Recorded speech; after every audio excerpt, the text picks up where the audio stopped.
Everybody wants some blast of magic, magic, magic, magic, magic, magic. I got the magic in me.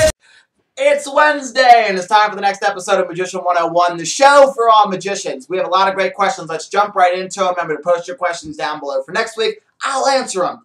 The first question comes from the Magician PR. He says, do you have the Snowstorm? And if you have it, is it good? And when you have the shopping spree with Chris, can you ask him if the Snowstorm refills are 30 Snowstorms? I wanted to answer your question first because literally just about 5 minutes ago, I had my shopping spree with Chris Ballinger, and I'm really excited. Got some really cool stuff. The first thing is Chris Ballinger, we decided on Radioactive. Chris Ballinger actually said, I went through your YouTube channel, watched some of your videos, and tried to see what kind of magic would fit best in your show. And he said Radioactive is a really great trick. So he said you should check out that one. And I said, yeah, I heard some good things about that, so I'm getting Radioactive. That's a trick where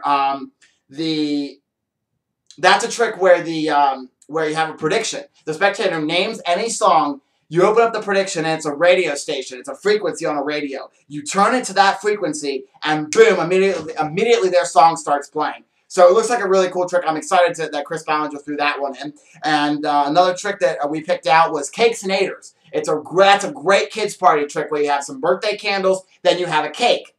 But instead of it being a cake, you say it's a cake, but it's a picture of a snake. And then you get confused. The kids start shouting, "It's a snake! It's a snake!" You take away the snake, and each time the snake keeps coming back till you have one final card left, and it turns out to be a cake. And you say, "No, I got rid of the snake. Don't you remember?" And they say, "No, it's the cake this time." You turn it around, and boom, it's the cake. Really, really cool. I'm excited about that. And I also got 3D advertising, which is a great trick where you have like a pamphlet of playing cards, and then you shake it, and boom, out pops a real deck of playing cards. Really, really cool. Box and all. I had that trick before. If you watch the video of my shopping spree with Chris, it's posted right before this video, you can see that I had 3D advertising before. All right.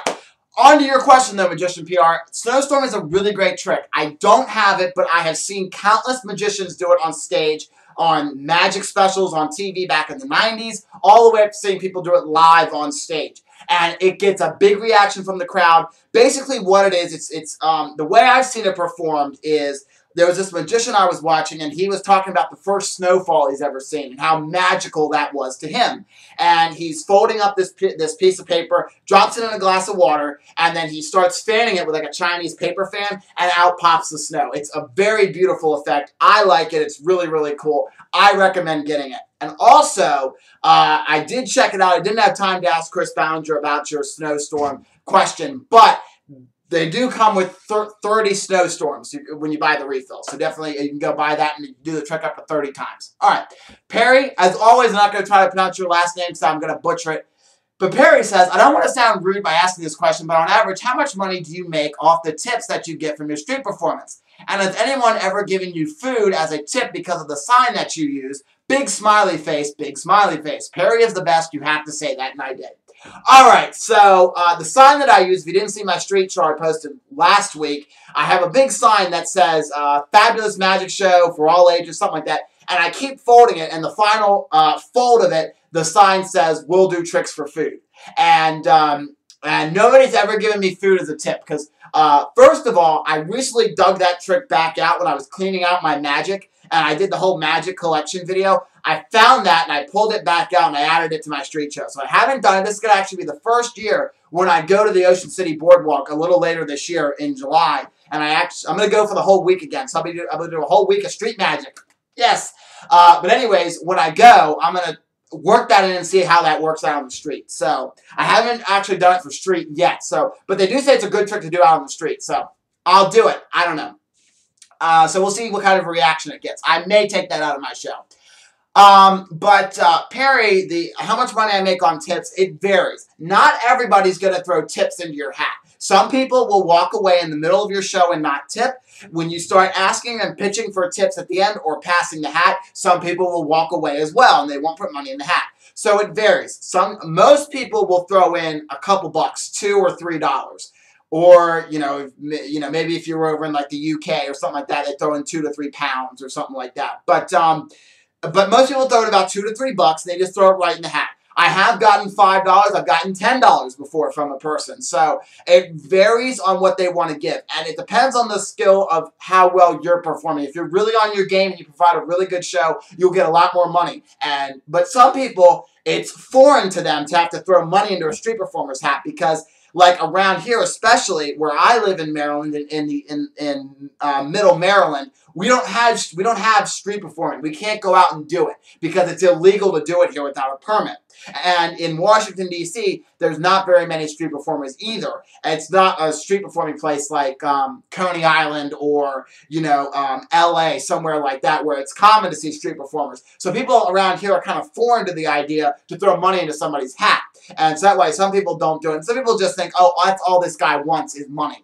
And so you got to also play it up as, I don't just want money, I'm also doing it out here for fun. But, so it really depends. But I'm actually going to tell you that I made about last year from my farmer's market gig and my boardwalk gig, I made over $150. So I made a lot of money doing street performing at the farmer's market, having tips, and also on the boardwalk. So I'm hoping to make more than that this year. So we'll see. That's my goal, is to make more than 150 this year.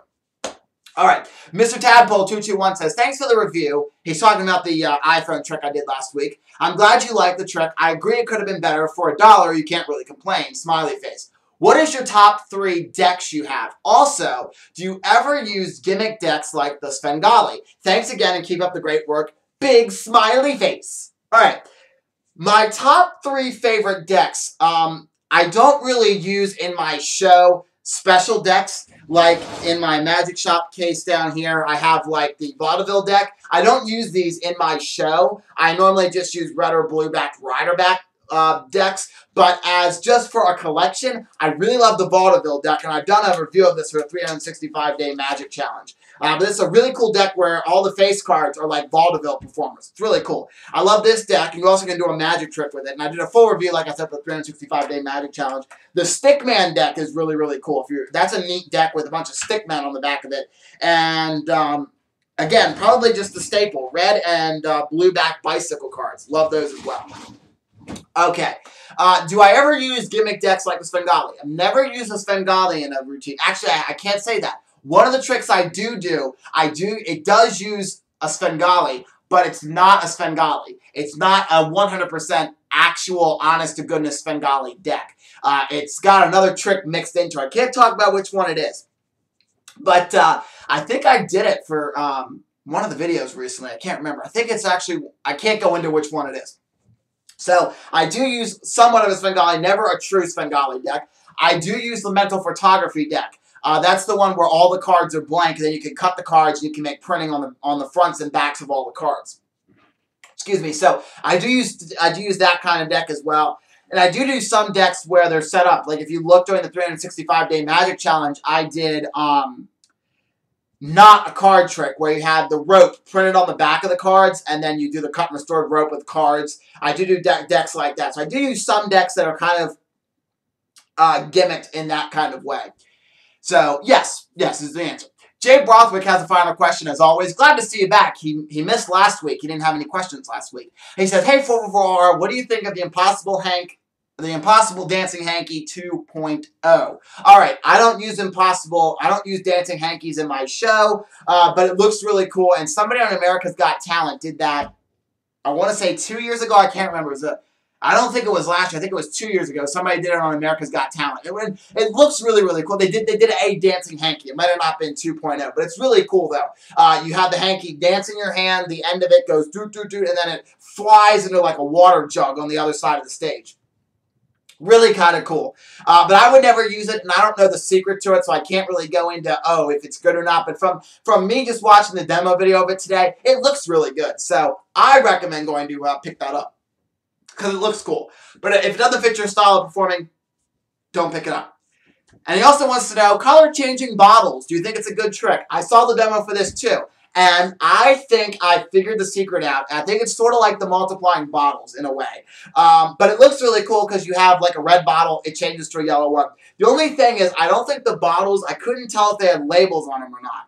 So, like, the red one didn't say ketchup, the yellow one didn't say mustard. So, it's kind of weird to not have a label on the bottle, like ketchup or mustard. It'd be kind of weird if you're just lifting up a red bottle and all it says is bottle on it or something. So, but it looks kind of cool. And, again, I already do a bottle trick in my routine. I do the multiplying bottles, but I do it with David. I always forget this dude's name.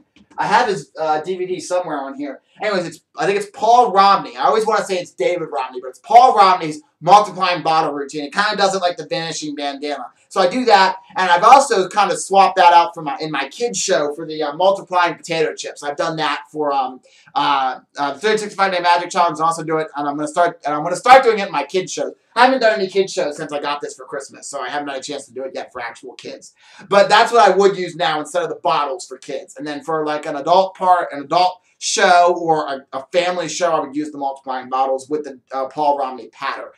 And his final question is, how is all the magic going? Like, have you got any new shows coming up? Have a good week. All right, new shows. I do have the farmers market again that I'm doing this year. I'm going to be there every Saturday from 10 to 2. I'm going to say 10 to 2. I'm still working out. The lady who's running it hasn't sent me the contract yet. So, but last year it was 10 to 2, and it started middle of May and went to middle of November. So I'm going to say that's probably going to be the days again this year. So if you're in the Maryland area, it's in Germantown. The town is called Kentlands, and it's right behind the Whole Foods in Kentlands. So check me out, and I'll give you more info about that when I know what days I'll be there and stuff. And I'm also July 5th through the 7 days would be the 6, 7, 8, 9, 10, 11, 12. Oh, through the 12th. Sorry, I had to count those days in my head there. My brain is a little slow today. The 5th to the 12th, I'll be at the Ocean City, Maryland Boardwalk. So definitely check that out. I'll be doing my street magic every night on the boardwalk. So if you're going to be in Ocean City, Maryland, the 5th through the 12th, then check me out on the Ocean City Boardwalk. Actually, I'm leaving on the 12th, so I won't be there on the 12th. I'll be leaving early morning, July 12th. Check me out there. All right, that's going to be it. And I'm sure I'm going to get more shows booked throughout the summer, but those are the ones I know of right now that I can confirm that I'm doing. Thank you guys so much for watching Magician 101. I'll see you next Wednesday for an all-new Magician 101. Post your questions down below for next week. And remember tomorrow, you still have one more day to post your questions for the new show, Trick Questions. The pilot episode of Trick Questions was uploaded last week. On that video that I posted last Thursday, you can ask your questions about Chris Ballinger's Antac 2, and I'll give him an actual answer because it's a great trick that I use a lot. So post your questions on Trick Questions for that. Hope you guys enjoyed, and I will see you next week for an all-new Magician 101. More. Do you know how to mix up cards? You say, you are not cards. You are not cards. You get the 2 tubes, and you get a certain amount of bottles. Let me grab one of the real and usable. You're probably talking like $100 trick. So that's why. And it's a real... Their selected card will say there's the King of Diamonds, goes right on the table. And all